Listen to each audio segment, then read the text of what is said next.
Assalamualaikum warahmatullahi wabarakatuh. Kita ketemu lagi.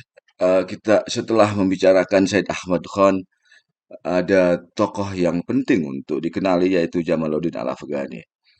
Dia lahir tahun 1838 dan meninggal 1897. Jamaluddin Al-Afghani ini tokoh yang luar biasa karena dia mengembara dari satu tempat ke tempat yang lain untuk menggelorakan pemikiran kebangkitan pemikiran Islam. Dia dari tempat kelahirannya di Persia, kemudian ke Afghanistan, ke India, ke Mesir, ke Sudan, ke Eropa, ke Turki, mutar-mutar dia untuk menggelorakan pentingnya pembaharuan Islam. Karena itu dia bisa disebut sebagai penggerak pembaharuan Islam modern. Jamaluddin Afghani eh, cukup luar biasa dan kali ini kita akan melihat bagaimana tulisan-tulisan dia, pemikiran-pemikiran dia. Eh, Sebelumnya mari kita ulang apa yang sudah kita bicarakan sebelumnya yaitu Said Ahmad Khan. Kita tahu Said Ahmad Khan telah mendorong para pemikir Muslim di India untuk menerima hukum alam sebagai bahan pertimbangan pada saat seseorang menafsirkan Al-Quran. Dengan berani bahkan Said Ahmad Khan menyatakan jika ada tafsir Al-Quran yang bertentangan dengan hukum alam, maka tafsir itu keliru. Dasarnya adalah hukum alam itu firman Tuhan dalam bentuk nyata, kemudian Al-Quran adalah firman Tuhan dalam bentuk kata-kata. Keduanya tidak mungkin saling mengingkari. Tuhan tidak mungkin ingkar janji, baik pada Al-Quran atau pada hukum alam. Karena itu kedua-duanya harus bersamaan, harus saling dukung dan tidak boleh bertentangan satu sama lain.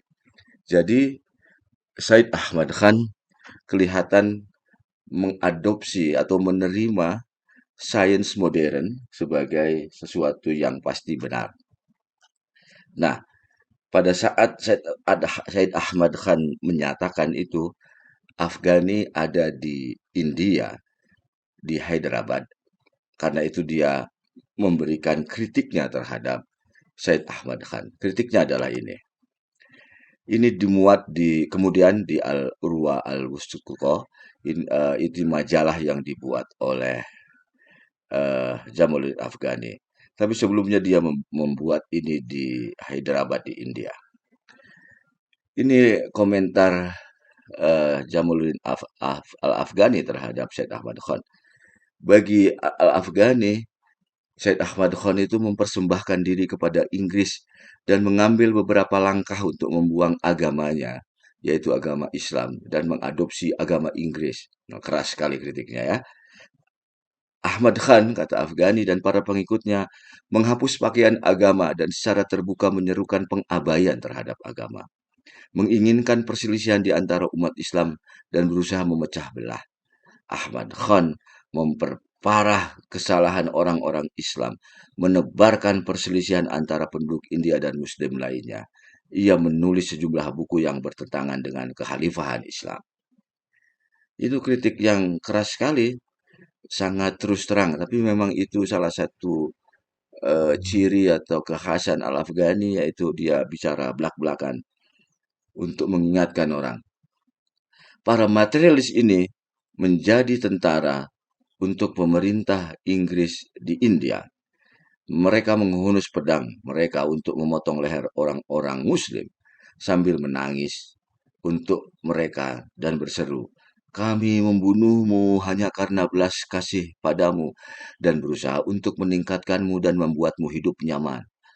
Orang Inggris melihat bahwa itu adalah cara yang paling mungkin untuk mencapai tujuan mereka, kelemahan Islam dan kaum Muslim. Sangat kelihatan sekali Al-Afghani tidak menginginkan cara respon Said Ahmad Khan terhadap kemodernan.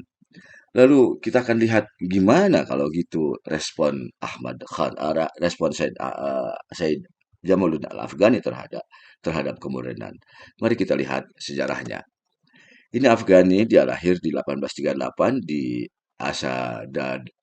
Asadabad di Persia, kemudian hijrah di Kazvin, lalu ke Teheran, belajar pada uh, Qasid Shadiq, seorang mullah Iran, mullah Syiah, pindah ke Najd di Irak, pusat studi keagamaan Syiah, belajar pada Murtada Al-Ansari.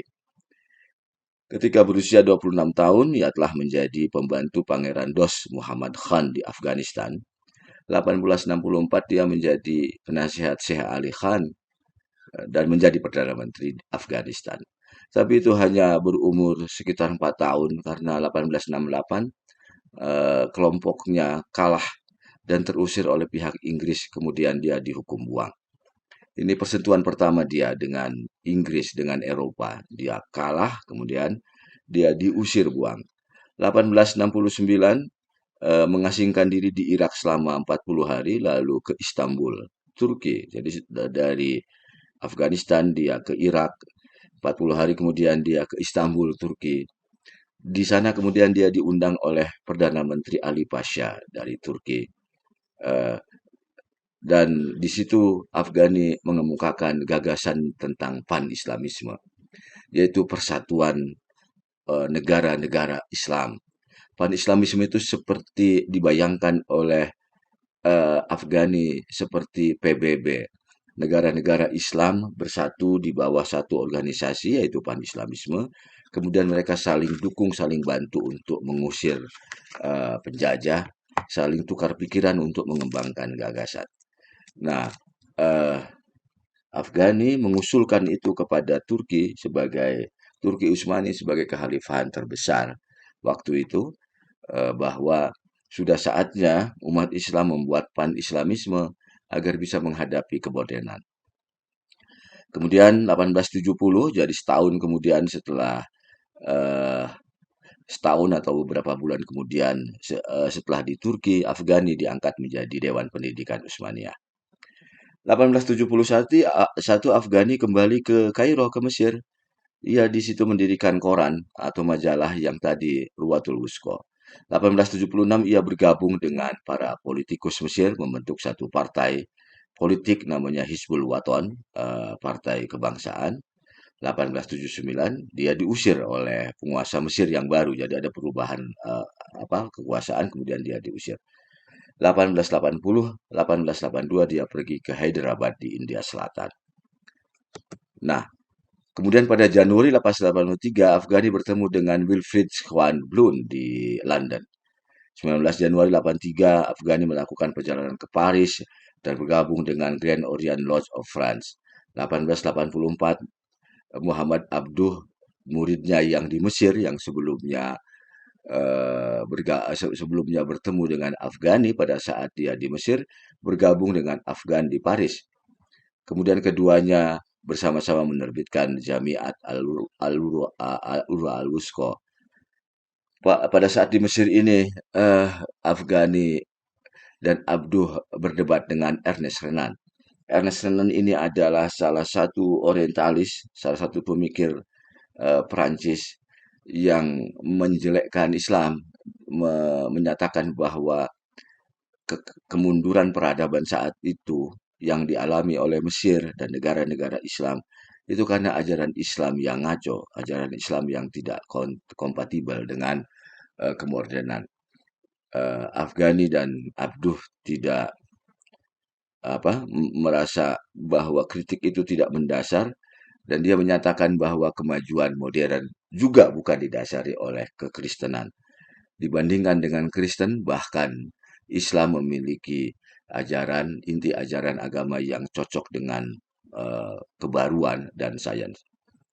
Oke, kita akan lihat. Jadi bagian awal ini untuk menunjukkan betapa sibuknya Afghani ini dari satu tempat ke tempat yang lain, dan di seluruh tempat dia terus-menerus menggelorakan pemikiran serta perlawanannya terhadap kemodernan, terhadap penjajahan orang Eropa. 1884, Blun meminta Afghani ke Tunis untuk menjadi mediator konflik yang terjadi antara Inggris dengan Mahdi Sudan. Mahdi Sudan ini salah satu pemberontak salah satu pejuang Sudan yang memberontak terhadap pemerintahan Inggris, terhadap penjajahan Inggris, dan pemberontakannya atau perlawanannya begitu luar biasa sehingga orang-orang Inggris cemas. Karena itu meminta Afghani agar merayu Mahdi Sudan, terutama menyelamatkan Charles Judge, Jenderal Gordon Pasha yang ada di tentara Inggris di Sudan waktu itu. Misi ini gagal. Kemudian Afghani pergi ke Iran 1886, bertemu dengan Nasiruddin Shah di Iran. Jadi kembali ke Iran, kemudian diusir 1887. Anda bisa bayangkan betapa sibuknya dia dan apa yang dilakukan. Dia diterima, lalu diusir, dia diundang, kemudian diusir. Pikirannya sangat liar. Satu sisi dia sangat memukau, tapi sisi lain mungkin orang kemudian melihat bahwa dia cukup berbahaya.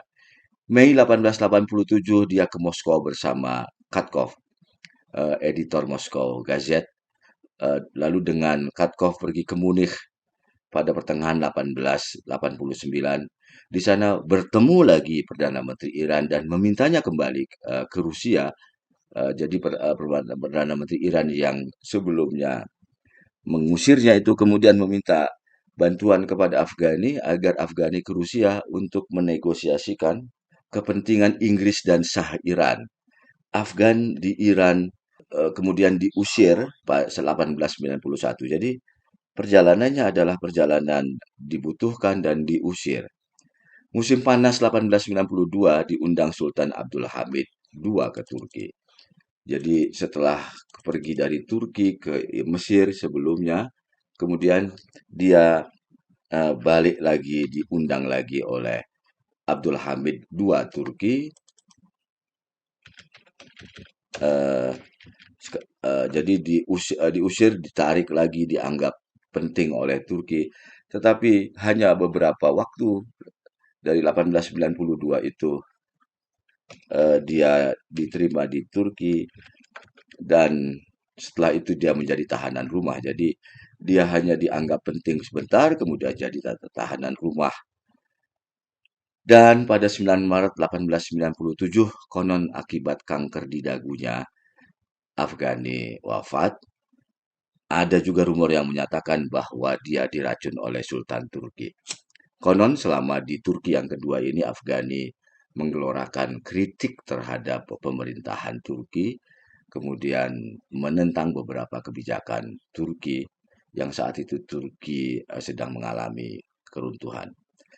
Kalian lihat, kalau bisa sih kalian coba buat peta membuat peta perjalanannya, lihat dari Persia ke Teheran, ke Afghanistan, ke Irak, kemudian ke mana tadi ke Turki, kemudian ke Mesir, dari Mesir ke India, dari India ke Eropa, muter-muter, kemudian pada akhirnya ke Turki kembali.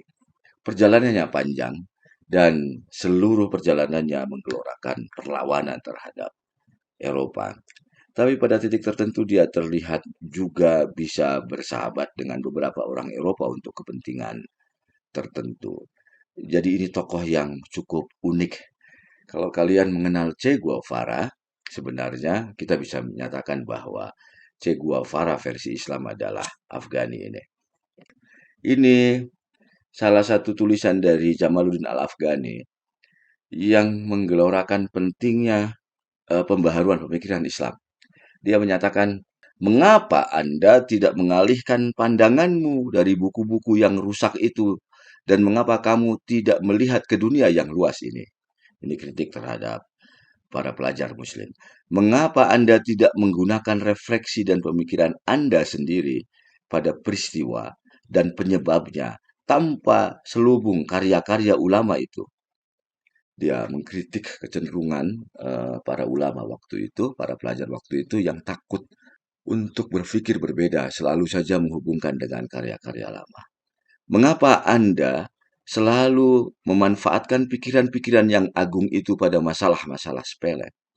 Namun Anda tidak memikirkan pertanyaan yang sangat penting ini, yang menjadi tanggung jawab setiap orang cerdas, yaitu Apa penyebab kemiskinan, ketidakpedulian, ketidakberdayaan, dan kesusahan umat Islam?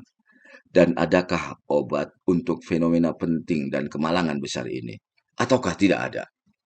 Afghani kelihatan mendorong semua orang untuk memikirkan penyebab keruntuhan, kekacauan, kebangkrutan umat Islam. Apakah ada obatnya atau tidak ada obatnya? Itu pertanyaan penting, tidak cuma pada waktu itu, tapi juga untuk saat ini. Apakah situasi umat Islam sekarang ini ada obatnya atau tidak ada obatnya? Apakah kemiskinan umat Islam, ketidakpedulian satu sama lain, keterpecahan satu sama lain, ketidakberdayaan umat Islam, dan kesusahan umat Islam saat ini tidak ada obatnya atau ada obatnya? Kalau ada obatnya, apa? Kalau tidak ada obatnya, mau gimana? Oke, kita teruskan. Kata Afghani, ulama itu atau umat Islam itu harus merumuskan pan-Islamisme. Pan-Islamisme seperti yang saya sebutkan, persis seperti PBB atau kemudian gagasan itu menjadi PBB dalam dunia modern. Kita akan lihat, ulama kata Afghani harus mendirikan pusat-pusat kajian di berbagai negara, tempat ijtihad bagi masalah masyarakat awam. Jadi ulama itu harus punya pusat ijtihad. Tidak cuma mengajar, tapi juga merumuskan pikiran-pikiran baru. Pusat-pusat kajian itu harus terhubung dengan pusat kajian utama yang didirikan di salah satu tempat suci, entah Mekah atau Madinah. Jadi ada pusat, perwakilan dari berbagai pusat dapat berkumpul di pusat di Mekah ini untuk melaksanakan ijtihad. Jadi berbagai pusat kajian di negara-negara terpisah itu harus berkumpul untuk melaksanakan ijtihad untuk semua umat Islam dunia. Ini akan membangkitkan kekuatan umat Islam dunia dan akan mempersiapkan mereka untuk menghadapi tantangan asing. Ini gagasan beliau, gagasan Afghani yang sampai sekarang kita belum ketemu nih gagasan seperti ini. Dengan cara ini seluruh ulama, seluruh pemikir terhubung satu sama lain, membicarakan permasalahan daerah-daerahnya, merumuskan apa yang apa yang tepat, apa yang pas untuk menyelesaikan permasalahan orang-orang Islam. Bahaya bersama dan nilai-nilai yang dianut oleh semua Muslim harus lebih besar daripada perbedaan doktrin dan tradisi permusuhan. Ini mimpi yang lain. Kenyataannya kita sampai sekarang perbedaan doktrin Sunni, Syiah, eh, kemudian NU Muhammadiyah Persis kalau di Indonesia, kemudian eh, Asy'ariyah atau Mu'tazilah, Hanafiyah atau Hambaliyah dan seterusnya, itu saling bermusuhan karena tidak ada satu nilai bersama dan bahaya bersama yang menjadi dasar. Bahaya bersama itu harusnya jadi dasar. Karena kita menghadapi bahaya yang bersama, maka kita tidak lagi mempermasalahkan perbedaan doktrin. Karena ada nilai bersama, nilai itu adalah nilai Islam, maka kita harus menghadapi perbedaan doktrin dan tidak melakukan permusuhan. Perbedaan sekte tidak perlu menjadi penghalang politik, dan kaum muslim harus mengambil untung dari contoh Jerman yang kehilangan persatuan nasionalnya karena terlalu banyak mementingkan perbedaan agama. Bahkan jurang terdalam antara Sunni dan Syiah harus dapat dijembatani. Ini gagasan dari Afghani. Sungguh luar biasa pada waktu itu. Dan sekali lagi sampai saat ini kita masih terpecah-pecah umat Islam yang satu dengan Islam yang lain. Sunni Syiah belum dapat terjembatani, selalu saja ada perbedaan padahal sama-sama Muslim dan sama-sama menghadapi persoalan yang sama, yaitu eh, kita menghadapi kekalahan di tengah dunia modern. Nah, yang tadi itu pan-Islamisme, kemudian yang kedua, Afghani mengangankan pentingnya pendidikan. Pada titik ini hampir mirip dengan Said Ahmad Khan yang menyatakan bahwa untuk bisa maju kita butuh pendidikan. Saudaraku, kata Afghani, buka mata persepsi dan lihatlah untuk mendapat pelajaran. Bangkitlah dari tidur kelalaian Ketahuilah bahwa orang-orang Islam adalah pangkat terkuat dan paling bernilai daya tawarnya. Mereka sangat tinggi dalam kecerdasan, pemahaman, dan kehati-hatian. Mereka menghadapi hal-hal yang paling sulit sehubungan dengan pekerjaan dan usaha keras. Belakangan orang-orang ini, orang-orang Islam ini tenggelam dalam kemudahan dan kemalasan. Ah, Pernyataannya begitu belak-belakan dan mendorong orang untuk bangkit. Ini memotivasi untuk bangkit. Menyerang, kemudian membuat orang yang memahaminya akan bangkit.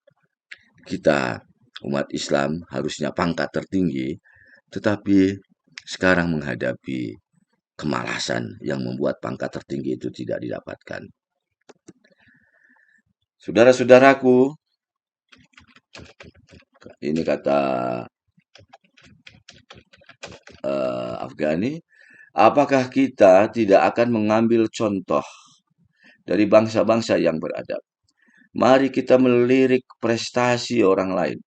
Dengan upaya mereka telah mencapai tingkat akhir pengetahuan dan puncak ketinggian. Bagi kita semua, sarana sudah siap dan tidak ada halangan untuk kemajuan kita. Hanya kemalasan, kebodohan, dan ketidaktahuan, ketidakpedulian yang menjadi hambatan kita untuk maju. Hal-hal ini saya katakan secara terbuka. Satu keyakinan yang besar dan satu analisa yang cukup menarik bahwa masalahnya pada kemalasan, kebodohan, dan ketidakpedulian. Mungkin kita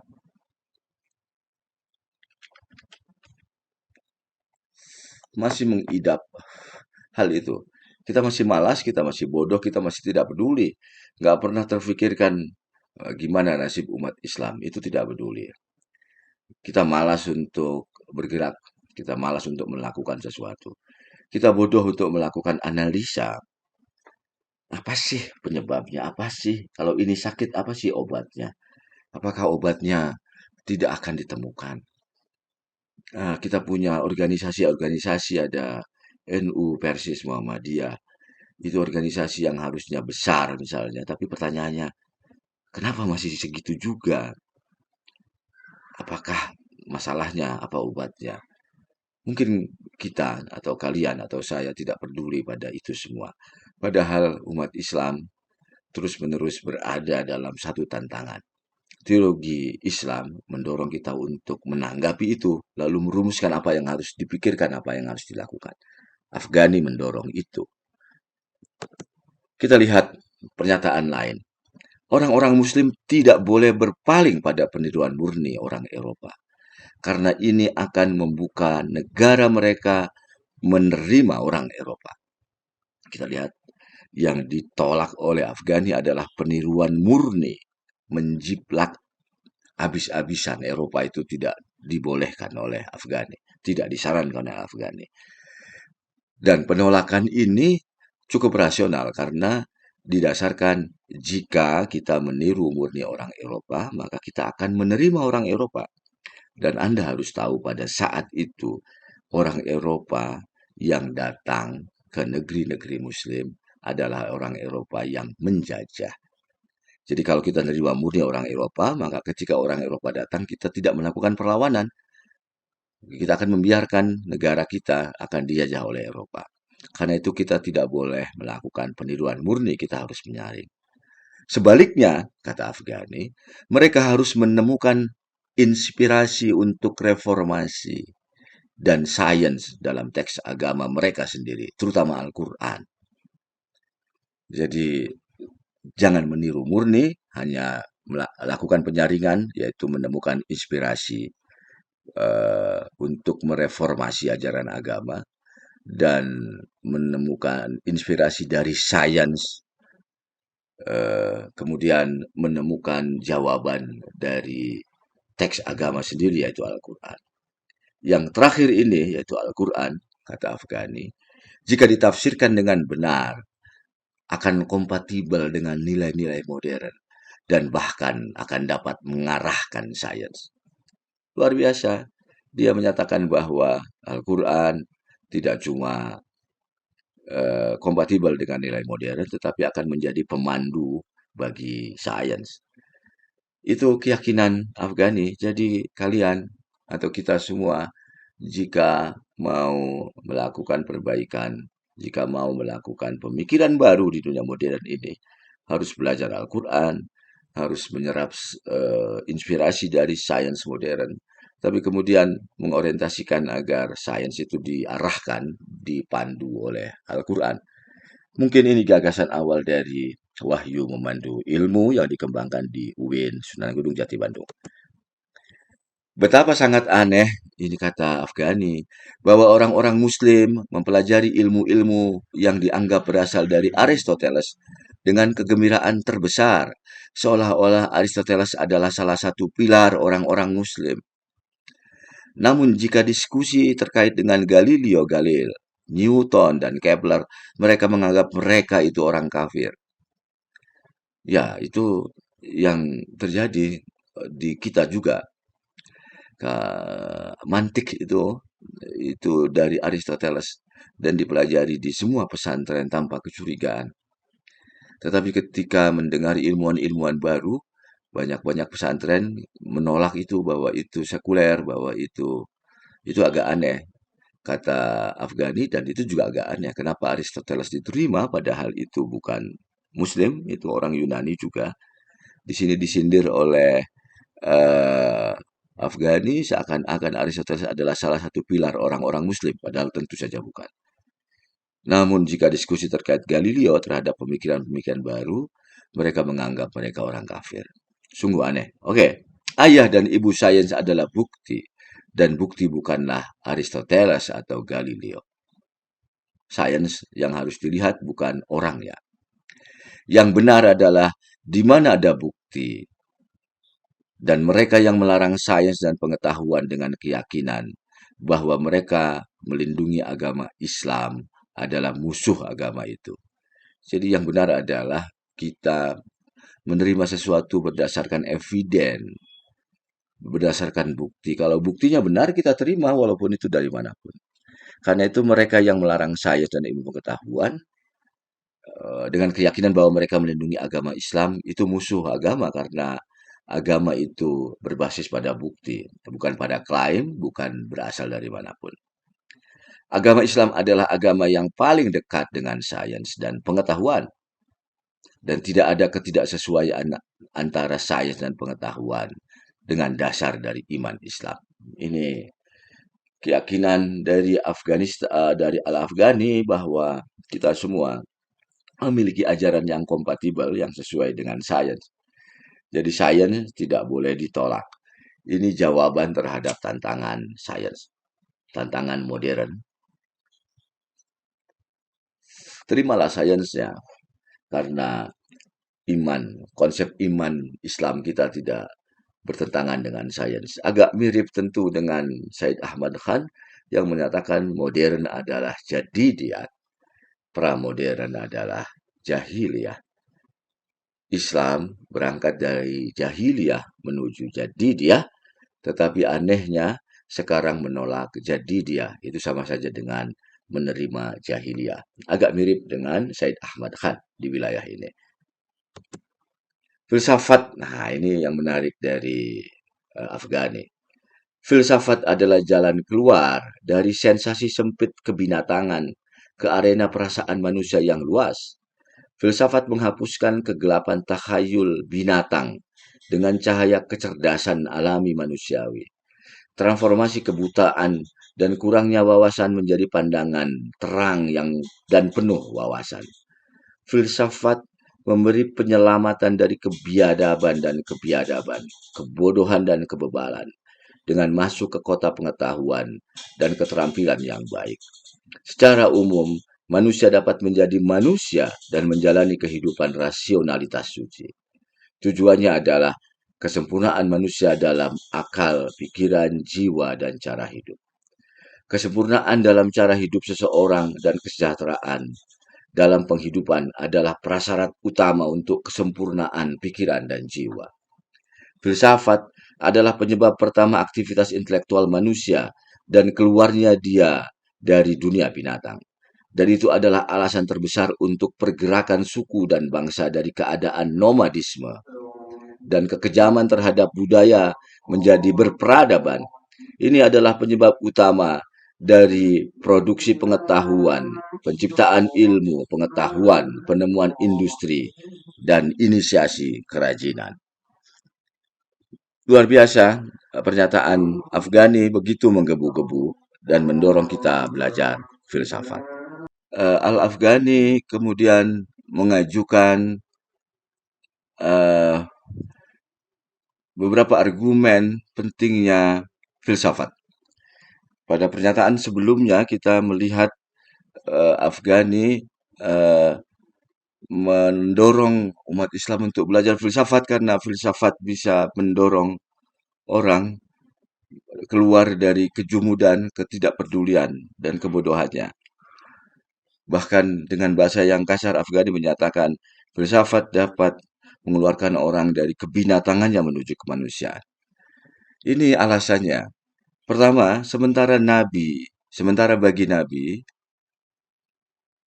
kebenaran segala sesuatu diperoleh melalui jalan ilham dan wahyu. Bagi filsuf diperoleh melalui argumen dan bukti. Itu perbedaan Nabi dan filsuf. Kedua, sementara Nabi tidak bisa melakukan kesalahan, filsuf bisa. Itu perbandingan yang kedua. Yang ketiga, pengajaran filsuf bersifat universal dan tidak memperhitungkan kekhasan zaman tertentu, sedangkan ajaran seorang nabi dikondisikan oleh zaman. Itulah sebabnya resep nabi berbeda-beda. Mereka menetapkan satu urutan untuk satu kali dan menetapkan yang lain dalam keadaan yang berbeda sesuai dengan keadaan. Sedangkan ajaran yang dikumandangkan para filsuf tidak berubah berdasarkan situasi atau manusia, atau karena berlalunya waktu. Ini menegaskan pentingnya belajar filsafat. Dia menyatakan pujian terhadap filsuf sekaligus juga pujian terhadap Nabi. Selanjutnya, kita lihat lagi pikirannya Al-Afghani, pernyataan-pernyataan langsungnya, biar kalian langsung mencerap memikirkan apa maksudnya. Gagasan yang ketiga selain pan-Islamisme dan pentingnya pengetahuan adalah membuka pintu ijtihad. Pintu ijtihad itu pintu berpikir, pintu dibukanya pemikiran baru. Kata Afghani, gerbang ijtihad tidak ditutup sama sekali. Ini bukan hanya tugas, tetapi juga hak untuk menerapkan prinsip-prinsip Al-Quran pada masalah zaman kita terus-menerus. Bantahan ini sama dengan taklid dan stagnasi. Jadi kalau orang yang membantah ijtihad berarti dia taklid atau memilih untuk stagnan, diam, beku, tidak melakukan apa-apa, tidak peduli. Kedua sikap ini, taklid dan stagnasi, sama dengan Islam sebenar-benarnya, seperti halnya terhadap materialisme. Jadi sama, oke. Jadi stagnasi dan taklid itu sama dengan bantahan terhadap materialisme. Mereka yang membayangkan bahwa mereka menyelamatkan agama dengan memperlakukan larangan pada beberapa sains dan pengetahuan adalah musuh agama. Ya, itu keras sekali, persis seperti Syed Ahmad Khan di titik ini. Kemuliaan bagi Tuhan, apapun yang dikatakan qodiyat, didasarkan pada kebijaksanaannya yang terbatas dan relevansinya terbatas pada masanya.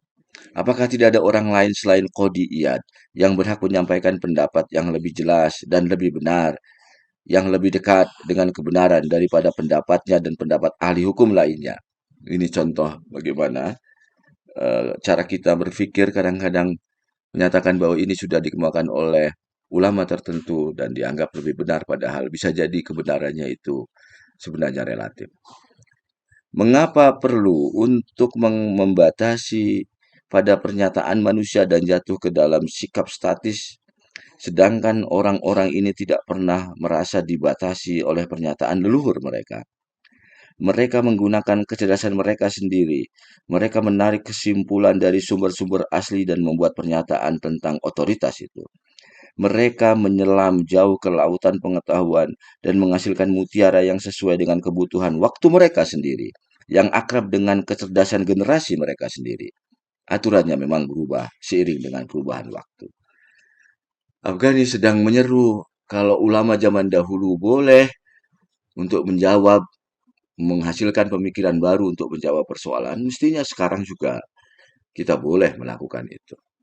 Oke, itu yang maka ijtihad itu wajib karena bagi Afghani karena masalah kita saat ini berbeda dan karena itu kita mesti memproduksi pemikiran yang berbeda. Oh, para putra dari timur, ini seruan terakhir dari Afghani buat kalian semua, buat kita. Tidak tahukah kamu bahwa kekuatan orang barat dan dominasi mereka atasmu muncul karena kemajuan mereka dalam pembelajaran dan pendidikan?